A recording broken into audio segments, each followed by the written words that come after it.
Dr. Sarah Mitchell stood before the holographic display, her human anatomy chart glowing in 3 dimensions. The Interspecies Medical Academy's auditorium was packed with students from 40 different worlds, all eager to learn about the galaxy's newest species, humans. Today, Sarah began, we'll explore human biology. I promise you'll find it enlightening. She tapped the display, highlighting the skeletal system. A crystalline named Shrix raised a fractured appendage. Professor, surely that's an exoskeleton for protection?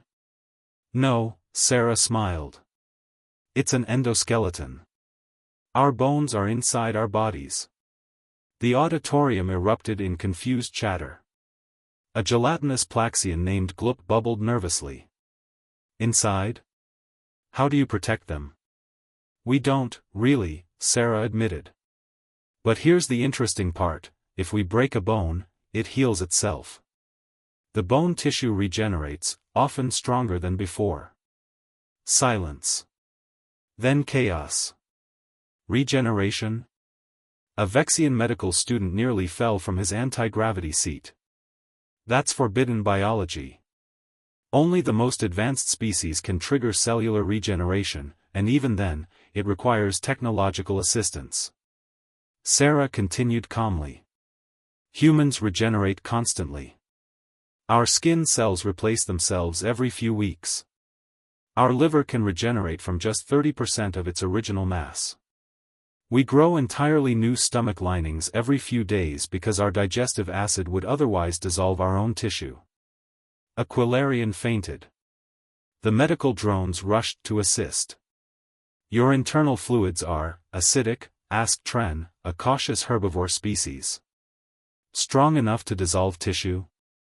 Our stomach acid has a pH of 1.5 to 3.5, Sarah confirmed. We need it to break down the wide variety of foods we consume. Speaking of which, she brought up the digestive system diagram. Humans are omnivores. We can process plant matter, animal protein, fungi, and even some toxins that would kill most species. Shrix's crystalline structure literally cracked with stress. You consume other living creatures? And fungi? Those are decomposers. Mushrooms are delicious, Sarah said defensively. And yes, we're apex predators, but we also eat plants. Our bodies adapted to extract nutrition from almost anything organic. She zoomed in on the human eye. Our vision operates in a narrow spectrum, but we have exceptional pattern recognition and can see in low light conditions. We also have binocular vision for depth perception, a predator trait. Of course it is, muttered Gloop. The cardiovascular system was next. The human heart beats approximately 100,000 times per day, pumping blood through 60,000 miles of blood vessels. A Matharian student raised a gas-filled tentacle. What pressure does this require? That seems explosive. About 120/80 millimeters of mercury at rest, Sarah replied. Higher during exercise. Our hearts are incredibly efficient muscles that never stop working from before birth until death, sometimes 80 to 100 Earth years. Your primary pump has no backup? Tren was horrified. What if it fails? We die, Sarah said simply. Unless we receive a transplant from another human or an artificial replacement. But the heart is remarkably resilient. She moved to the immune system, and that's when things got truly interesting. Humans host approximately 38 trillion bacteria in and on our bodies, more bacterial cells than human cells. The auditorium went silent.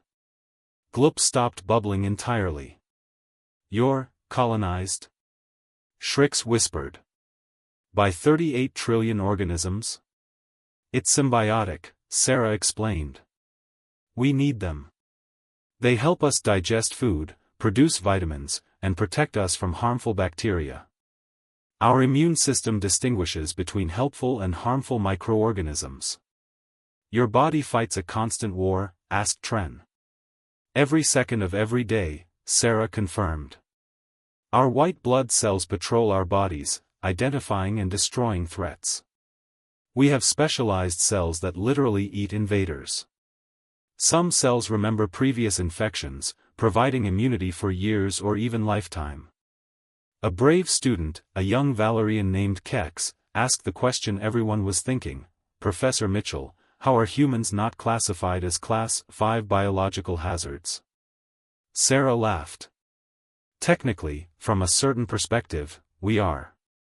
Our bodies operate at 37 degrees Celsius, hot enough to denature proteins in many species.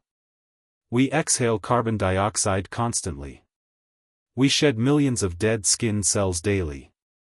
And we can survive extreme trauma that would terminate most galactic species." She pulled up a final image, a human running. "This is perhaps our most terrifying feature. Humans are endurance hunters. We don't have speed or claws or venom. But we can run for hours, days even, chasing prey until it collapses from exhaustion. Our bodies cool themselves through liquid secretion, sweat, allowing us to operate in extreme heat.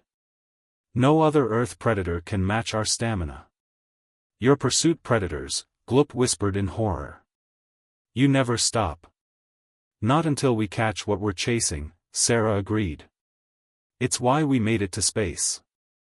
Humans don't quit." As the lecture ended and students filed out in stunned silence, Shrix approached the podium. "Professor, I have one final question." "Yes?"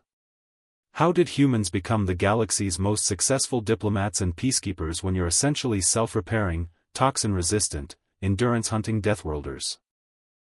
Sarah smiled warmly. "Because despite everything our bodies can do, we chose to use our greatest asset, our minds. We learned that cooperation achieves more than predation.